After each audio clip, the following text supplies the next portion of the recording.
बहुत सुंदर कविता थिला। वर्तमान जे आसुचंती आम गहन को सी कहती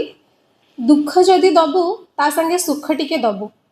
कालिया सुना मो पाखे पाखे थिबु सही पारुथिबी दुख कष्ट सबु सेतिकी धैर्यर औषध देबु। गोटे जोरदार करताली दे स्वागत करबा शशिकांत महांती को।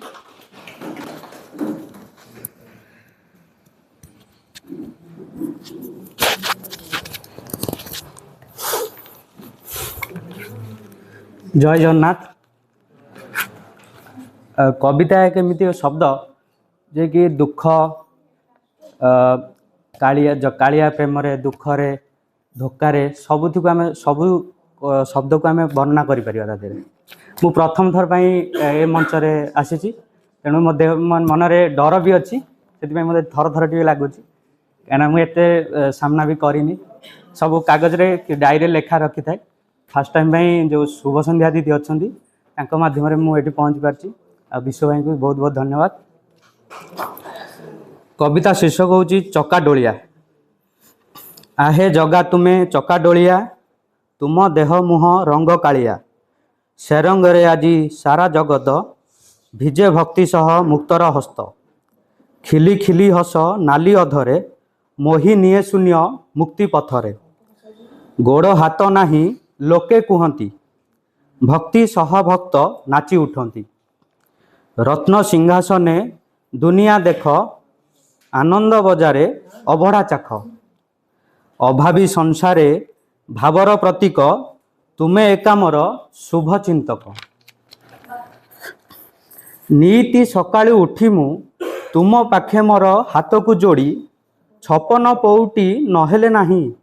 तुलसी सांगे मिश्री दिए मु बाढ़ी श्रीमंदिरे तुम रत्न सिंहासन बसी अछ सेठी महाबाहु मेली चका डोला तुम केड़े जे सुंदर तुम भाव पीरती रे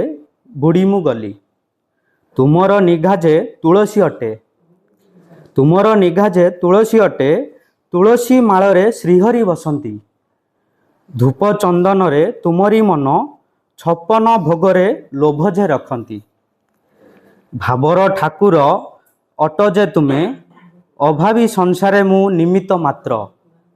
भावर ठाकुर अटजे तुमे अभावी संसारे मु निमित्त मात्र अभाव भितरे भाव को बुझीब गछ सांगे थाए जेमिति पत्र गरुड़ पछरे हाथ को जोड़ी सकल प्रार्थना मो तुमरी पासे मते पछे किछि नदेल नाही जे समग्र दुनिया को रखिब शीर्षे समग्र दुनिया को रखिब शीर्षे। मोर द्वितीय कविताटी हूँ आम जहाँ पाखु जन्मग्रहण कर बापा और माँ दुई जन आम आज जो भी पहुँचती आम क्या कौन किसी करि कि नहीं से निजको निजे प्रश्न करुच्ची मु भी निजे निजे प्रश्न करुच्ची मो बापा माँ मु कौन करि आम कौन करिपरिबा तो सेटा पछ कथा आगु देखिबा कौन करिपारिछि आज पर्यंत एडी जोठी भी ठिया आइछि सेथिबाई लिखिछि। हाँ शीर्षक होछि हाँ मु गोटे कुलांगार हाँ मु गोटे कुलांगार बापा को देई पारिलिनी गोटे लुना की स्कूटर हाँ मु गोटे कुलांगार बो को देई पारिलिनी गोटे सुस्थर शरीर बापा बो चाहंतिनी हैरान हो छुआ मोर देह पा भल मंदरे मु रखी पारिलिनी तांकर नजर वृद्ध काले सेवा टिके करि पारिलिनी तांकर मन लाखी खाइबाकू देई पारिलिनी टिके रुटी मिठा कि क्षीर पाद को पिंधा जोता नाही मुंड को चाल छपर नाही देह को खंडे भल पोशाक नाही मु किछि तांकू देई पारिली नाही छुआटिए थिली कोलेई काखेई बड़ कल आजी तमे सेकड़े आज मुंड थोइबाकू विकल होउचु आमे दिन दिन धरी न खाई न पी मनीष करिले मते बापा बोऊ को मुझे न मानिली आज खातर न कली सते अझट आखिरु लुह पोछि देई मेली देले खुशी पसरा एते कथा हैला परे भी से माने केबे निज छुआ को तळे पकई दियंतिनी अझट आखिरु लुह पोछि देई मेली देले खुशी पसरा सेई पसरा रे खुशी टिके तांकू न देई पारिली परा बापा बोऊ मोर किछि चाहंतिनी चाहंती एतिकी सते छुआ पिला मोर भलरे थांतु धूली भी न लागू हाते।